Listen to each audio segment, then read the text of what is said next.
show goes on all night till the morning. We dream so long. Anybody ever wonder when they would see the sun up? Just remember when you come up. The show goes on all right. Already the show goes on all night till the morning. We dream so long. Anybody ever wonder when they would see the sun up? Just remember when you come up. The show goes on.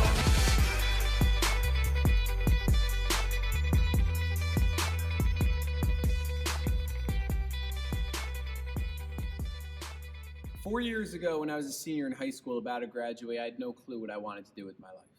I applied to Rowan because that was the farthest college away from my house at the time.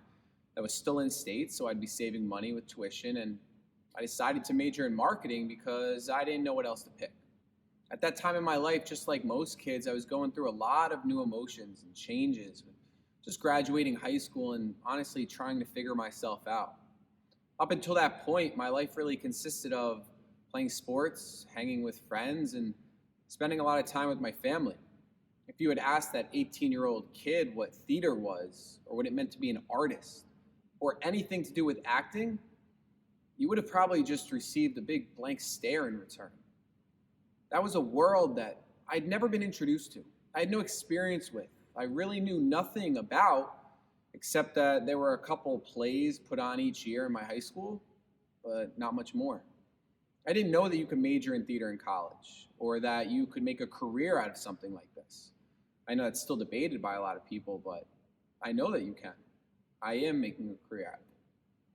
More importantly, though, I didn't know about the community that surrounds theater, and about the amazing people that I would meet being a part of it. I didn't know that as an 18-year-old kid saying I wanted to be an actor with no experience or knowledge of what acting really was meant that my life was going to be turned upside down and completely changed. Well, here I am. My name is Erik Kattermann. I'm an actor, an artist, a creator, a collaborator, an improviser, but most importantly, a member of the theater community at Rowan University. And today is December 4th, 2021, and in just about 2 weeks I'll be graduating from college with 2 degrees. A Bachelor of Science in Marketing, and the degree I'm most proud of, a Bachelor of Arts in Theater with a concentration in acting.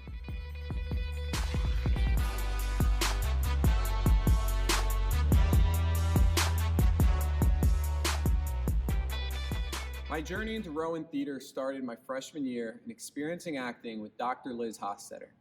This is a very basic introduction to acting class that was taken as an elective by most non-theater majors to fulfill graduation requirements. And to be honest, in the beginning of that class, I didn't take it seriously. I genuinely thought that acting was just memorizing and repeating lines. That's it. Can't be hard, right? I was so wrong. It wasn't until about halfway through that class that I realized I had no clue what I'd gotten myself into. I was questioning everything, and by the end of the semester, I was convinced that I was going to have to find something else to try to do because there was no way in hell I was becoming an actor. Dr. Liz thought differently, though. In the last class, after I had presented my final scene, she was giving me some feedback, and she told me that she saw potential in me. She said, "I hope you keep pursuing this. I hope you keep pursuing this." Well, I didn't. I gave up. The next semester, I took all business classes, put acting to the side, tried to forget about it, but for some reason, I couldn't. Something inside of me knew that Dr. Liz was right and that acting was worth pursuing. So in the beginning of my sophomore year, I reached out to another one of Rowan's acting professors, Michael Dean Morgan. I wrote him an email explaining my situation, and I asked for an override into one of his theater major-only classes. He gave it to me. This class was called Voice for the Stage. And this is the class, along with the 12 other students in it, that changed my life forever. I began to learn how to use my voice and incorporate breathing and my breath into the delivery of the words that I was speaking. I started learning about techniques that I never knew existed and had the opportunity to experiment and grow as an actor. Michael took a video of me performing a monologue on the very first day of class, and then another video of the same monologue combined with 2 other pieces that we worked on throughout the semester on the last day of class. And this was the first time that I got a glimpse of my growth as an artist. I went from a kid whose body language was all turned in and closed off to someone who would stand tall and confident. I grew my voice to fill a room. I began gaining control of my breath and body, and I could feel this was just the beginning. Long story short, this led to me enrolling in more acting classes inside and outside of Rowan, and eventually I found myself auditioning to become an internal transfer into the theater major at Rowan. I continued to grow mentally, physically, and emotionally through a diverse amount of classes that usually started with me absolutely dreading them because they were so far outside of my comfort zone that I didn't even want to show up to class. But they always resulted in me wanting more. It sounds crazy, but acting sort of became a drug to me. The idea that there was always something more to learn, always a new way to perform a scene or a monologue, always a new limit to push your body to, it kept me addicted and it had me curious. The support that I've always had from my classmates, professors, and everyone in the theater department has also given me the environment to grow as much as I have. I've forgotten cues, messed up scenes, forgotten lines, been too nervous, and had some terrible performances. But every time something like that happened, someone was there to pick me up. Someone was there encouraging me to try again. And that support has gotten me through the hardest days and helped me become the actor that I am today. As much as I have grown these past 4 years, I still have so much more to learn. My growth as an artist is the same as someone's growth as a person. It's never ending. I'll never stop looking for areas to improve in or new skills to learn. The person that I am today is a direct result of my growth as an artist.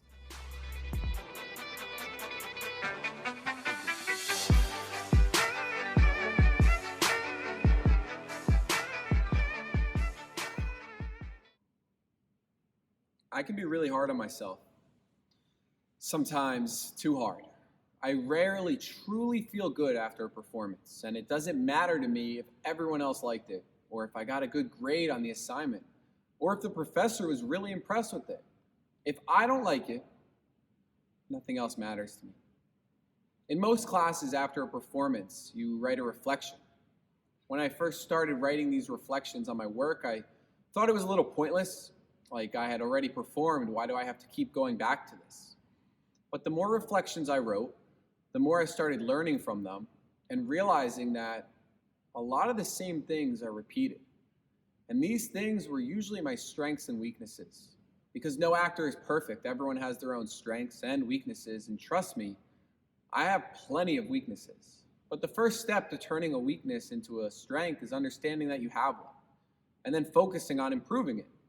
Some weaknesses that I currently have as an actor right now and I'm trying to improve are my physical flexibility and connection between movement and text. My best work often comes after I take the time to fully stretch out my body and get it loose and relaxed. However, I often get lazy and I don't do that, which results in tightness, and that can translate into my performance. I often get stuck when it comes to the delivery of text and lose my range of movement. I need to work on continuing to combine both the horizontal and vertical work of my performances. Another weakness is that my range of emotion through the given circumstances is weak. I sometimes do not perform to my full potential and I take the easy way out of scenes. I want to take more risks and be bolder. I could keep going about, these weaknesses and how I want to improve them, but I should give myself a little bit of credit. I have come a long way and I do have some strengths. I have a strong stage presence, both physically and mentally. I'm aware and specific with my actions, leading them to be very powerful. I have good control of my breath and the connection it has to my voice. I'm able to project strongly and always be heard. A new strength of mine that I've begun to develop more this year has been allowing myself to be more impulsive. This used to be a huge weakness of mine, but through training very rigorously, I've allowed myself to become more in touch with my impulses and act upon them in my performances. I think that my biggest strength, though, is my confidence. I work extremely hard every day to be confident in everything that I do. And it has become a strength that will help me accomplish everything that I want to accomplish in life.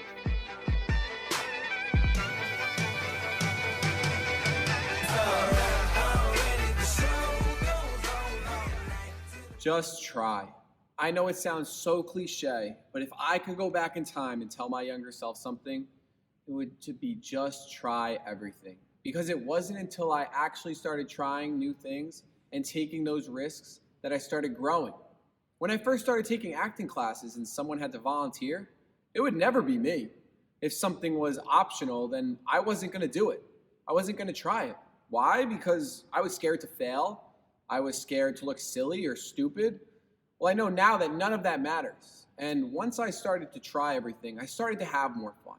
I started becoming more confident, and I really started to grow. So if you're watching this now, I don't care if you don't remember anything else I've said today. I don't care if you don't remember anything else. But if you're going to take away one thing, it's to try whatever you are afraid of, because your future self will thank you for it.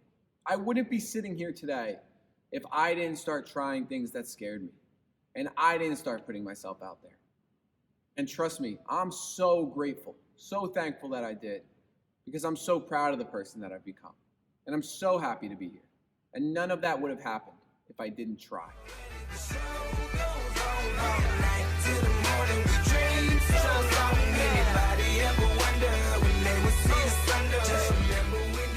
Throughout the past 4 years, I've had so many things change in my life.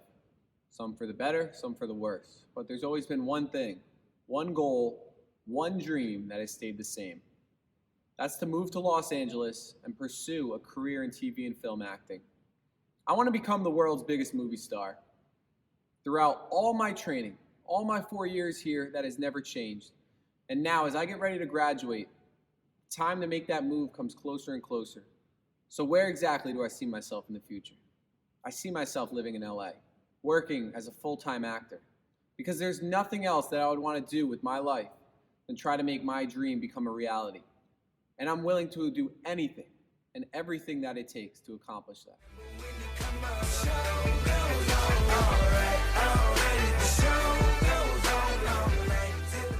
I'm almost there. That's the crazy thing. 4 years ago, I told myself to start training, which I have been doing. That never stopped, and it never will stop. I can always be improving as an actor, and I will always be striving to do so. But I didn't just stop there. Just because I was working hard inside the classroom didn't mean that I couldn't be working just as hard outside the classroom too. And that's where I felt all the knowledge I was learning in my marketing classes really came in handy, because I learned that I had to go and create any opportunity that I wanted. And that if I wanted to work in TV, film, and act in movies, that I had to go and make that happen. And that's exactly what I've been doing. It's been hard, a lot of no's, a lot of dead ends, but throughout the past 4 years, I've made some serious progress. And looking back, I feel I am exactly where I need to be in order to accomplish what I want to accomplish in the future. My sophomore year, I got represented by my first commercial agent in Philadelphia. She started getting me small film auditions on projects with film in the city, and I was repped with her for about 6 months, but never booked anything. However, through her, I made some great relationships and also gained a lot of valuable audition experience.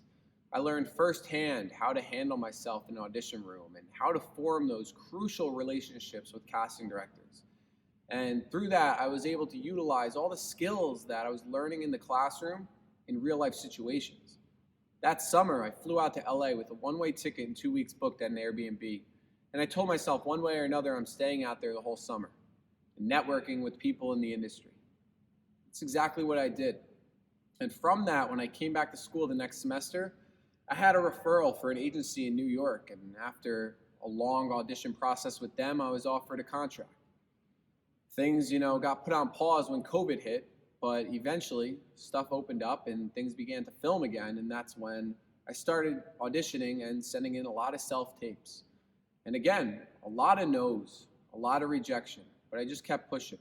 Then this past summer, I booked my first speaking role, a small 2 lines on an HBO Max show called Gossip Girl, the reboot. I was in New York on set for the first time, working with other actors, producers, and the director. I had to hit marks, lines to say. It was a rush, it was a high. But as quickly as it came, that gig was over, and I was back to auditioning. Then, this past semester, I booked my second role, a small gig for a Disney Plus project that I'll be filming this coming January. On top of all that, I've been adding to my savings account to create a cushion for myself for when I graduate to move out to LA. I know how expensive it is out there, and I'm going to have to work really hard to be able to maintain an apartment. This grind and hustle is exactly what's going to get me to where I want to be and achieve the tier of success that I want. Anybody